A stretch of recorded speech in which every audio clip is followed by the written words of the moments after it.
welcome to my video, and this is my first video I'm doing for a model build here, so things will improve over each video. My lighting will improve, my camera angles will improve, and my content will improve. Okay, starting off here though, we got the Star Blazers $21.99 Analyzer kit by Bandai. Gotta really say, nice kit. Bandai's really stepped up in the last few years with their kits. They're doing multicolored plastic on the trees. Everything fit is really good on these. Most of these kits are snap kits, but I tend to remount all the holes, glue everything together, take care of the seams, and then paint. So that's what we'll be doing with this, and we'll do a little special lighting on it, and see what we can get going with that on this. Okay, to start off with this, real fast, I loved the series when it first came out back in the late 70s, early 80s. Somebody gave me a videotape of it, said check it out. Loved the storyline.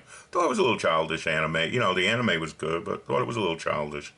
But I love the story, and then they redid it a few years. Came out with Space Battleship Yamada $21.99. That's the Japanese name for it.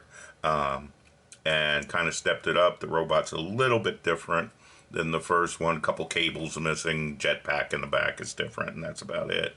But basically the same character, as you can tell. Very much designed just like the Robbie the Robot and the iconic Lost in Space robot B9 there. Whoever did this really kind of did their homework on it a little bit, kind of melded both those robots a bit, plus a little Japanese twist on it. So it's got an iconic design to it, and I liked it, but when I finally saw the kit and I saw one built, I fell in love with it. So I had to get one, and here we go. Okay, I have started on this a bit, and what I first started to do was the head here comes in two pieces, molded in red. And what I didn't want are the seams going here. So this piece, which you put together, it's 4 pieces total, a clear piece starting out, and then 3 black pieces that go on, and then this goes around it. So I didn't want to put this in here and paint this. So what I did was I glued this together with my Mr. Hobby Mr. Cement S. Okay, try to take care of the seams. It took care of most of them, but I got to do a little bit of work. Gave it a good, and then what I did, gave it a good priming, and with the primer, I used my Alclad 2 lacquer primer, gray. Never fails with this stuff. Always good stuff. You can paint anything over it, okay? Everything paints over this stuff and comes out very thin. Works great with an airbrush. Little moderate expensive. You know, a bottle like this costs you about $6 or $7 online, but you definitely do not have to thin it. It's ready to go in the airbrush, so it makes a little seems a little better, and I don't have to use a rattle can.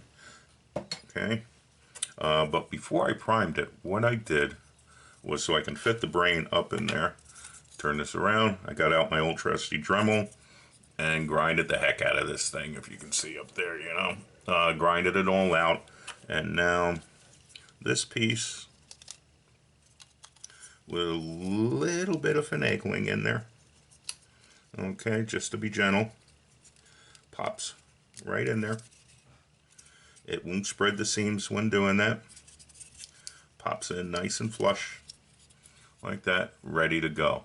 Okay, there is a little gap on the side, but what I'm going to do to fix that up on the inside, a lot of people use tulip. It's a little expensive, I think. I'm just using a black crafts glue. Okay, basically this is just white glue with black paint in it. You can tell if you get it anywhere, it stains like paint. Okay, so be careful with it. But it's already a little goopy. What I do is spread it out on something, a little piece of cardboard or something for a little bit, let it sit for about 5-10 minutes, get stronger, and then let it get goopier, and then spread it in where you want a light block. Okay, mainly I'm going to be doing that for the light blocking in there after I paint on the inside of this flat black too. Anywhere I don't want light to shine through will get hand painted in flat black, the light block. But in the meantime, that gap will be taken care of by that black glue. You won't see it. There's a clear plastic glass cover that goes over this. That gets a little detail painting on the ridges on the inside of it, which makes it look real nice. And that'll take care of seeing that seam at all. Okay, everything will look great. This is going to get painted good old Tester's dark red. I'm going to go use an enamel on this because all the little fill-ins and all that, the little ridges that are on the inside, the little indentations that you fill in, I'm going to be using acrylic paint, a black acrylic. So I want to use an enamel over that so that when I'm using the acrylic and if I get it on there, I can clean it up real easy.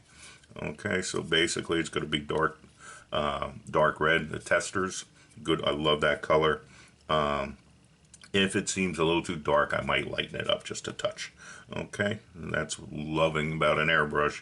You can always mix your color and fix it if it's not exactly appropriate for what you need. Just a little white or black or a different shade of gray paint does that beautifully. Okay, one thing I have started painting already, there's some rings that go along inside him, and one of the things I started painting, this came a mustard color, painted it a nice, to me, a yellow. Okay, and then I gave it a black wash in there and then gave it a semi-gloss. The semi-gloss I'm using, okay, is Model Master acrylic semi-gloss, which I thinned down with their Aztec Model Master. Okay, thinner, that works great. Normally I use Tamiya X20A to thin down all my acrylics. Works everything. I haven't tried it on the Model Master yet, that's all.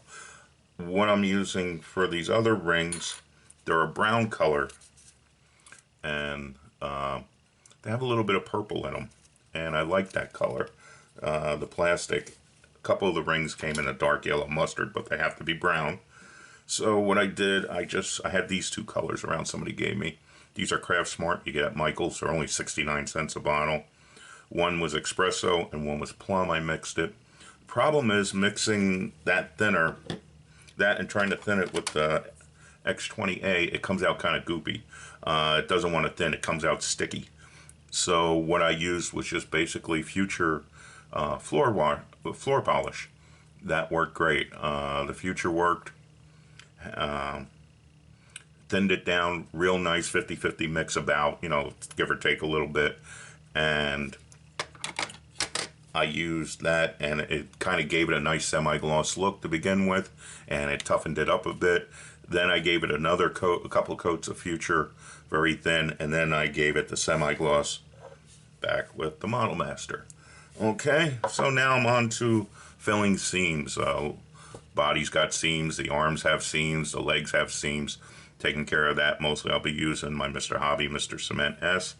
Other than that, I'll probably be using other products like Mr. Hobby putty, the liquid putty they have. I'll show you that on the next video, which should be coming out in a few days from this as I progress along and do this. Hopefully it'll only take me about a week to get this model done with the lighting and everything. It's not going to be just one or two bulbs going in, LED bulbs going in. No big deal. I want to thank you, welcome you along for this ride we're going to be taking for, I hope, a long time. Okay, hope to do a lot of stuff. Going to be very diverse. Going to do a lot of cars, a lot of sci-fi, a lot of horror, fantasy, some figures, might even get in some miniatures. Who knows? Okay, if they make it, I might try it. All right, so thank you very much. See you soon. Please subscribe. Okay, new stuff coming out soon. Have a good day.